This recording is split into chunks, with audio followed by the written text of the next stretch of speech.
அஸ்ஸலாமு அலைக்கும் and hi friends, welcome to chellamtips. Friends, இன்றைக்கி வீடியோவில் நம்ம ஒரு ஃபேஸ் மாஸ்க் எப்படி ரெடி பண்ணுறது அப்படிங்கிற வீடியோ தான் இன்றைக்கி நீங்கள் பார்க்க போகிறீங்க. ஸோ அதுக்கான மெஷர்மெண்ட்டு தான் இப்போ நான் காமிச்சிட்ருக்கேன். ஸோ இது நான் அளவுகள் சொல்கிறத விட நீங்கள் பார்க்கையில் நல்லா புரியும்னு நினைக்கிறேன். இன்றைக்கி நம்ம எல்லாமே சென்டிமீட்டர் அளவு தான் எடுத்துக்க போகிறோம். இன்ச் எடுக்கல, சென்டிமீட்டர் அளவு. ஃபர்ஸ்ட் பார்த்தீங்கன்னா நான் பேப்பர் கட்டிங் பண்ணிடுறேன். ஸோ அதிலிருந்து நம்ம கிளாத்தில் கட் பண்ணும்போது ஈஸியாக இருக்கும். இப்போ பார்த்தீங்கன்னா நான் ஒரு A4 ஷீட்டில் 13.8 சென்டிமீட்டருக்கு ஒரு லைன் போட்டிருக்கேன். அது நம்மளோட உயரம். அப்புறம் 12 சென்டிமீட்டருக்கு ஒரு லைன் போட்டிருக்கேன் இல்லையா. ஸோ அது நம்மளோட அந்த மாஸ்கோட நீளம். ஸோ இதில் நம்ம 2 பீஸ் கட் பண்ண போகிறோம். ஒரு பேப்பர் கட்டிங் இருந்தால் போதும், நம்ம 2 பீஸ் கட் பண்ணிக்கலாம். அடுத்தது பார்த்தீங்கன்னா நம்ம இந்த 12 சென்டிமீட்டர் இருக்கு இல்லையா, அதிலிருந்து நம்ம இந்த டாட் வைக்கணும். ஸோ இது என்ன சென்டிமீட்டரில் வைக்கிறேன் அப்படிங்கிறத நான் உங்களுக்கு கீழே நோட் பண்ணுறேன், பார்த்துக்கோங்க. 5.6 சென்டிமீட்டர் மார்க் பண்ணியிருக்கேன். அதிலிருந்து அந்த புள்ளியிலிருந்தே ஒரு 3 சென்டிமீட்டர் கரெக்டாக இன்னொரு டாட் வச்சுக்கோங்க. அடுத்தது பார்த்தீங்கன்னா நம்ம 3.3 சென்டிமீட்டருக்கும் இது போல் ஒரு டாட் வச்சுக்கோங்க. ஸோ இது எந்த இடத்துல வச்சுருக்கோம் அப்படின்னாக்கா நம்மளோட அடுத்த ஆப்போசிட் சைடில். அடுத்த டாட் நம்ம 12 சென்டிமீட்டர் கட் பண்ணோம் இல்லையா, அதில் 2 சென்டிமீட்டருக்கு நான் ஒரு டாட் வச்சுருக்கேன். இப்போ பார்த்தீங்கன்னா நம்ம வச்ச டாட்ஸ் எல்லாத்தையுமே இது போல் ஜாயின் பண்ணிக்கோங்க.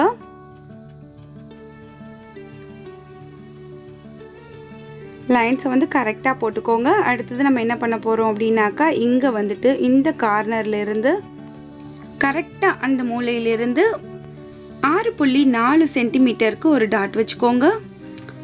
ஸோ அதில் லைட்டாக இந்த மாதிரி ஒரு லைன் மாதிரி ஒன்று போட்டுக்கோங்க. இது 6.4 சென்டிமீட்டர். இப்போ அடுத்தது பார்த்தீங்கன்னா இந்த கீழ் சைட்லேருந்து 8.5 சென்டிமீட்டருக்கு ஒரு டாட் வச்சுக்கோங்க. டாட் வச்சுட்டு அதில் ஒரு லைன் வரைஞ்சிக்கோங்க. ஸோ ஃபஸ்ட்டு நம்ம ஒரு 6.4 சென்டிமீட்டரில் வச்சு அந்த டாட்டையுமே இதையுமே ஜாயின் பண்ணிக்கோங்க. ஸோ இப்போ பார்த்தீங்கன்னா நம்ம இந்த 2 டாட்டையுமே ஜாயின் பண்ணியாச்சு, லைன் வரைஞ்சாச்சு. இது 8.5 சென்டிமீட்டர் நம்ம கீழிருந்து எடுத்தோம் இல்லையா. ஸோ அந்த மெஷர்மெண்ட் இது. இப்போ பார்த்தீங்கன்னா நம்ம எல்லா இடத்துலையுமே ஒரு 1/4 இன்ச்சுக்கு ரொம்ப கம்மியாக இந்த மாதிரி நம்ம ஒரு எக்ஸ்ட்ரா லைன் ஒன்று போடணும். இந்த மிடில் இருந்துட்டு நான் எப்படி போடணும் அது போல் போட்டுக்கோங்க. அப்போ உங்களுக்கு கரெக்டான அந்த வளைவுகள் கிடைக்கும். இப்போ உள்ளுக்குள்ளே ஒரு லைன் வரைஞ்சிட்ருக்கேன் இல்லையா, இது சென்டிமீட்டரில் கேட்டிங்கன்னா 0.4 சென்டிமீட்டர் இருக்கும். ஸோ ஒரு டாட் மாதிரி இது போல் வச்சுட்டு ஸோ இந்த இடத்துல 0.5 சென்டிமீட்டர் இருக்கும். ஸோ வச்சுக்கோங்க. வச்சுட்டு இது போல் மார்க் பண்ணிவிட்டு அழகாக ஒரு வளைவுகள் கொண்டு வந்துக்கோங்க. ஸோ இப்போ நம்ம இதை கட் பண்ணி எடுக்க போகிறோம். இந்த வளைவுகளோடு அப்படி நம்ம கட் பண்ணி எடுக்க போகிறோம். எப்படி கட் பண்ணுறேன் அப்படிங்கிறத பாருங்கள். உங்களுக்கு நான் மெஷர்மெண்ட் காமிக்கிறேன். இது நீங்கள் ஸ்க்ரீன்ஷாட் எடுத்து வச்சுட்டு நீங்கள் கட் பண்ணிக்கோங்க இந்த மெஷர்மெண்ட்டு படி. இப்போ நம்ம இந்த பேப்பரை கட் பண்ணிவிட்டு அப்படியே நம்ம நம்மளோட கிளாத்தில் பின் பண்ணிவிட்டு நம்ம கட் பண்ணிக்கலாம். அதனால ஃபஸ்ட்டு இந்த மாதிரி பேப்பரில் நீங்கள் மெஷர் பண்ணி மார்க் பண்ணி கட் பண்ணிக்கோங்க. ஸோ அடுத்தது நம்ம கிளாத்தோடு வச்சு கட் பண்ணலாம். ஸோ இப்போ நான் பேப்பர் கட்டிங் பண்ணிவிட்டு உங்கள்கிட்ட கிளாத்தில் எப்படி வச்சு கட் பண்ணுறது அப்படிங்கிறத காமிக்கிறேன். இப்போ நம்ம பேப்பர் கட்டிங் கட் பண்ணியாச்சு. இதை அப்படியே நம்ம கிளாத்தோடு வச்சு கட் பண்ணலாம். இப்போ நம்ம கிளாத்தோடு சேர்த்து உள்ளுக்குள்ளே இந்த கிளாத் கேரி பேக்கில் ஒரு லேயர் நம்ம உள்ளுக்குள்ளே லைனிங்காக கொடுக்க போகிறோம். உள்ளே கொடுக்குற லைனிங்க்கு நீங்கள் இந்த கிளாத் கேரி பேக் கொடுக்கறது ரொம்பவே நல்லது. துணியை விட உள்ளே கொடுக்குற இந்த கிளாத் கேரி பேக் நல்லா ஃபில்டர் பண்ணும். ஸோ அதனால் நீங்கள் ஒரு லேயர் இது போல் கிளாத் கேரி பேக் கொடுத்துக்கோங்க. இப்போ நான் எப்படி கிளாத் கட் பண்ண போகிறேன் அப்படின்னாக்கா கிளாத் 4ஆக ஃபோல்டு பண்ணி வச்சுருக்கேன். இந்த கிளாத் கேரி பேக் 2ஆக ஃபோல்டு பண்ணி வச்சுருக்கோம். இது போல் நம்ம பின் பண்ணிவிட்டு கரெக்டாக கட் பண்ணி எடுத்துக்கலாம். இப்போ பார்த்தீங்கன்னா நம்ம அழகாக கட் பண்ணியாச்சு. இப்போ நம்ம எப்படி தைக்கிறது அப்படிங்கிறத பார்க்கலாம். நீங்கள் இன்னும் வேணும்னாலுமே கிளாத் அதிகப்படுத்திக்கலாம். இன்னும் லேயர்ஸ் வேணும்னாலுமே அதிகப்படுத்திக்கலாம். ஸோ இப்போ நம்ம 3 லேயர்ஸ் வரா மாதிரி எடுத்திருக்கோம். 2 லேயர்ஸ் கிளாத் இருக்கும். ஒரு லேயர் உள்ளுக்குள்ளே லைனிங் இந்த கேரி பேக் இருக்கும். ஸோ எப்படி தைக்கிறது அப்படிங்கிறத பார்க்கலாம். இப்போ நல்ல பக்கமும் ஒன்றா இருக்க மாதிரி இது போல் வச்சுக்கோங்க. ஒவ்வொன்றையுமே நம்ம தனித்தனியாக தான் தைக்க போகிறோம். ஸோ நல்ல பக்கம் ஒன்றா இருக்க மாதிரி இது போல் வச்சுட்டு நம்ம வந்துட்டு அழகாக வந்து தையல் மட்டும்தான் போடணும். போட்டுட்டு நம்ம வந்து இதை எப்படி ஒரு மாஸ்காக ரெடி பண்ணுறது அப்படிங்கிறத பார்க்கலாம். ஸோ ஃபர்ஸ்ட்டே இப்போ நம்ம வந்து நல்ல பக்கமும் ஒன்றா இருக்க மாதிரி இந்த 3 பீஸையுமே பிரித்து வச்சுக்கலாம். இப்போ ஃபர்ஸ்ட் நம்ம அந்த லைனிங் கிளாத்தை வந்து தைச்சிக்கலாம். ஸோ இது போல் ஒரு 1/4 இன்ச்சில் நீங்கள் வந்துட்டு ஓரங்கள் விட்டுட்டு ஸோ இந்த மாதிரி தைச்சிக்கோங்க. நான் நல்லா க்ளோஸ்அப்பில் உங்களுக்கு காமிக்கிறேன்.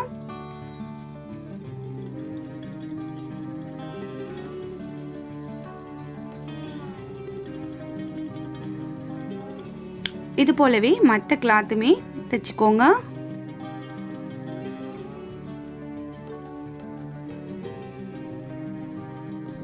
இந்த வளைவுகளில் தைக்கும்போது அழகாக தைச்சிக்கோங்க. அப்போ உங்களுக்கு பார்க்குறதுக்கு அவுட்புட் வந்து ரொம்பவே நீட்டாக இருக்கும். இப்போ நம்ம எப்படி தைக்கிறது மாஸ்காக இதை ரெடி பண்ணுறது அப்படிங்கிறத பார்க்கலாம். ஃபர்ஸ்ட் வந்து லைனிங் போட்டுக்கோங்க. ரா சைடு வந்து நம்ம பக்கம் இருக்க மாதிரி வச்சுருக்கோம் இல்லையா, அதுக்கு மேலே வந்துட்டு அந்த இன்னொரு உள்ளுக்குள்ளே அந்த ரா பீஸும் ஒன்றா இருக்க மாதிரி வச்சுருங்க. வச்சுட்டு நல்ல பக்கம் நம்மளை பார்க்குற மாதிரி இருக்குது பாருங்கள். இப்போ வந்து நம்ம வந்து எலாஸ்டிக் வந்து வைக்கணும். ஸோ உங்ககிட்ட என்ன எலாஸ்டிக் இருக்கோ அதை எடுத்துக்கோங்க. இப்போ பார்த்தீங்கன்னா எங்கேயுமே வந்து எலாஸ்டிக் எதுவுமே கிடைக்கிறது இல்லை. ஸோ நம்மளால் வெளியிலையுமே போக முடியல. பேபியோட ஹேர் பேண்ட் இருக்கு இல்லையா, ஸோ அதிலிருந்து தான் நான் வந்து இந்த எலாஸ்டிக் கூட எடுத்திருக்கேன். இந்த எலாஸ்டிக் என்ன சைஸ் எடுத்திருக்கேன் அப்படின்னாக்கா இன்ச்சு கணக்கில் ஒவ்வொரு சைடுக்கு 7 இன்ச்சு நான் எடுத்திருக்கேன்.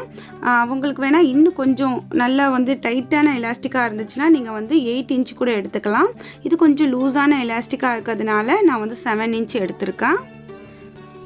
இப்போ இந்த 2 சைட்லேயுமே இது போல் வந்துட்டு மேல் சைடு கீழ் சைடு 2 சைட்லேயுமே 1/4 இன்ச்சு விட்டுட்டு இந்த எலாஸ்டிக் வச்சு பின் பண்ணிவிட்டு ஸோ இது போல் ஃபர்ஸ்ட்டே வந்து நம்ம தையல் போட்டுக்கலாம். 2 சைடுமே இது போல் ஃபர்ஸ்டே வந்து தையல் போட்டுக்கோங்க.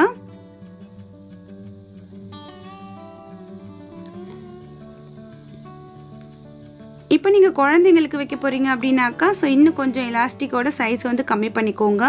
அடுத்தது நம்ம இன்னொரு பீஸ் இருக்கு இல்லையா, ஸோ அதோட பீஸை வந்துட்டு அந்த கிளாத்தை இது மேலே இப்போ நம்ம வச்சுட்டு ஃபினிஷ் பண்ண போகிறோம். இப்போ பார்த்தீங்கன்னா நல்ல பக்கமும் ஒன்றா இருக்க மாதிரி வச்சுக்கோங்க. அது போல் தையல் அது எல்லாமே கரெக்டாக அந்த ஜாயிண்ட்டில் வைங்க. வச்சுட்டு நம்ம வந்து இந்த இடத்துல பின் பண்ணிக்கலாம்.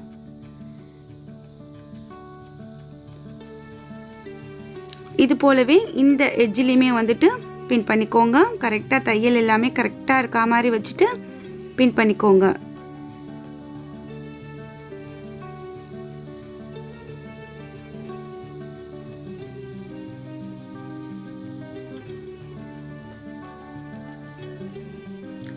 இப்போ வந்துட்டு நம்ம இந்த இடத்துல இவ்வளோ தூரம் தைக்காமல் 2 இன்ச் போல் விட்டுட்டு ஸோ நம்ம வந்து தையல் போட போகிறோம். ஸோ இங்கிருந்து நம்ம வந்து ஒரு 1/4 இன்ச்சுக்கு உள்ளேயே நீங்கள் வந்து தையல் போடுங்க.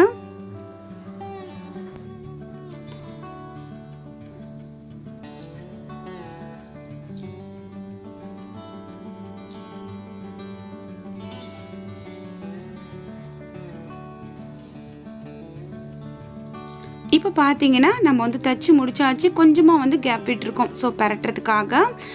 உள்ளுக்குள்ளே வந்து அந்த கர்வ் ஷேப் எல்லாமே வந்த இடங்களில் கொஞ்சமாக இந்த மாதிரி நாச்சு போட்டுக்கோங்க. நாச்சு போட்டு ஒரு 4-5 நாச்சு போட்டுட்டு இதை அப்படியே நம்ம வந்து திருப்பிடலாம். அதுக்கு முன்னாடி எத்தனை பின் வச்சுருந்தீங்களோ அதெல்லாம் கழட்டிட்டிங்களா அப்படிங்கிறத பார்த்துக்கோங்க. இப்போ உள்ளுக்குள்ளே இந்த கார்னர் சைடு எல்லாமே இது போல் சிசரை கொஞ்சம் அப்படியே உள்ளுக்குள்ளே அந்த மூளை பகுதியெல்லாம் விட்டு கொஞ்சம் அப்படியே கார்னர் எல்லாமே எடுத்து விட்டுடுங்க. இப்போ நம்ம இந்த ரா பீஸை அப்படியே உள்ளுக்குள்ளே இன்செர்ட் பண்ணி தையல் ஒன்று போட போகிறோம். அப்படியே உள்ளுக்குள்ளே இன்செர்ட் பண்ணிவிட்டு நீங்கள் வந்து ஒரு பின் பண்ணிவிட்டு ஸோ நம்ம வந்து இதை அப்படியே தைக்கலாம். எப்படி தைக்க போகிறோம் அப்படின்னாக்கா நம்ம வந்துட்டு ஒரு 1/4 இன்ச்சில் நம்ம வந்து இந்த தையல் போட போகிறோம். ஃபுல்லாகவுமே இந்த மாஸ்கோட அந்த ஃபுல் சைடுமே நம்ம வந்து இந்த தையலை போட்டு முடிச்சிடலாம். இப்போ நம்ம எங்கே ஆரம்பித்தோமோ அந்த இடத்துல வந்து முடிச்சாச்சு பாருங்கள். இப்போ நம்மளோட மாஸ்க் வந்து ரெடி ஆகிடுச்சு. இப்போ இந்த மாஸ்க் வந்து நமக்கு ரொம்பவே அவசியமான ஒன்று. நம்ம வீட்டில் இருக்கவங்களுக்கு, குழந்தைங்களுக்கு, பெரியவங்களுக்கு எல்லாருக்குமே நம்ம வந்து ரெடி பண்ணி கொடுக்கணும். வெளியில் வந்து சுத்தமாக வந்து மாஸ்கே வந்து எங்கேயுமே கிடைக்க மாட்டேங்குது. ஸோ முடிஞ்ச வரைக்கும் நீங்கள் ரெடி பண்ணி வச்சுக்கோங்க. உங்களோட தேவைக்கு அதிகமாக உங்ககிட்ட மாஸ்க் இருந்துச்சுன்னா அக்கம் பக்கத்தில் இருக்கிறவங்களுக்கும் கொடுத்து உதவி பண்ணுங்கள். ஸோ இப்போ எங்கேயுமே மாஸ்க் வந்து சரியாக கிடைக்கிறது இல்லை. இந்த எலாஸ்டிக் கூட எனக்கு வந்து சுத்தமாக இங்கே கிடைக்கல. ஸோ வந்து இதே சூழ்நிலை தான் எல்லாருக்கும் இருக்கும்னு நினைக்கிறேன். நீங்கள் வந்துட்டு உங்களுக்கு எலாஸ்டிக் கிடைக்கலன்னா நீங்கள் வந்து நாடா கூட இதில் வச்சு நீங்கள் அட்டாச் பண்ணிக்கலாம். ஸோ அதை வந்து உங்களுக்கு பின் சைடு கட்டுற மாதிரி நீங்கள் நாடா வச்சு அட்டாச் பண்ணிக்கோங்க. அப்புறம் சில ஃப்ரெண்ட்ஸ் கேட்பீங்க இது வந்து ரீயூஸபிளா அப்படின்ட்டு. கண்டிப்பாக வந்து நம்ம இதை துவைச்சி ரீயூஸ் பண்ணலாம். ஒன்ஸ் நீங்கள் யூஸ் பண்ணிட்டீங்க அப்படின்னாக்கா இதை வந்து நீங்கள் துவைக்க வச்சுருங்க. துவைச்சதுக்கப்புறம் நம்ம திரும்ப இதை பயன்படுத்தலாம். நல்ல வெயிலில் காய வச்சு இதை நீங்கள் திரும்பியும் பயன்படுத்தலாம். ஸோ இன்றைக்கி வீடியோ உங்களுக்கு பிடிச்சிருக்கும், யூஸ்ஃபுல்லாக இருந்திருக்கும்னு நினைக்கிறேன். இன்றைக்கி வீடியோ உங்களுக்கு பிடிச்சிருந்துச்சுன்னா எப்பயும் போல லைக் பண்ணுங்கள். இனிமேல் நம்ம சேனலை சப்போர்ட் பண்ணுங்கள். இந்த வீடியோவை மறக்காமல் உங்களோட ஃப்ரெண்ட்ஸ் அண்ட் ஃபேமிலி சர்க்கிளில் ஷேர் பண்ணுங்கள். ஃப்ரெண்ட்ஸ் எல்லாருமே வீட்லேயே இருங்க. குழந்தைங்க பெரியவங்கன்னு எல்லாருமே பத்திரமா பார்த்துக்கோங்க. சேஃப்டியாக இருங்க, சேஃபாக இருங்க. தேங்க்ஸ் ஃபார் வாட்சிங். பாய்.